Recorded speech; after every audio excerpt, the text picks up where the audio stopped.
এবার আইপ্যাক কর্মীদের পেটানোর নিদান দিচ্ছেন তৃণমূল কাউন্সিলর। আইপ্যাকের কর্মীদের পেটানোর নিদান দিচ্ছেন খোদ তৃণমূল কাউন্সিলর। সোশ্যাল মিডিয়ায় পোস্ট তৃণমূল কাউন্সিলর পার্থ সারথী মাইতির। পূর্ব মেদিনীপুরের তমলুকের 10 নম্বর ওয়ার্ডের কাউন্সিলর পার্থ সারথী মাইতি সরাসরি এবার আইপ্যাকের কর্মীদের পেটানোর নিদান দিচ্ছে।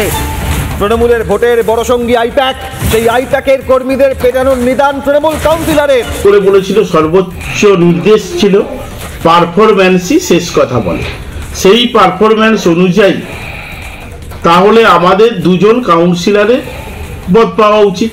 যিনি সভাপতি তার দায়িত্বে 15টার বেশি ওয়ার্ড আমরা মাইনাস পেয়েছিলাম, আর যিনি এই চঞ্চল কুমার খাড়া উনি ওনার নিজের ওয়ার্ডে 800-র বেশি মাইনাস ছিল।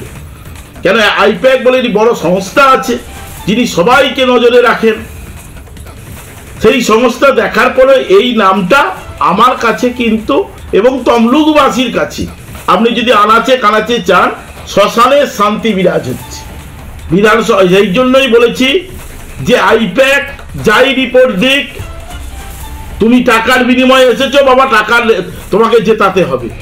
কিভাবে জেতাবে? আমাদের কথা তো শোনো নেই, আমাদের কথা না শুনেই তুমি একটা দুর্নীতিগ্রস্ত লোককে চেয়ারম্যান করেছো। এই কারণে বলেছি টাকাতে কাজ চলছে, এইভাবে তৃণমূল দল চলতো না।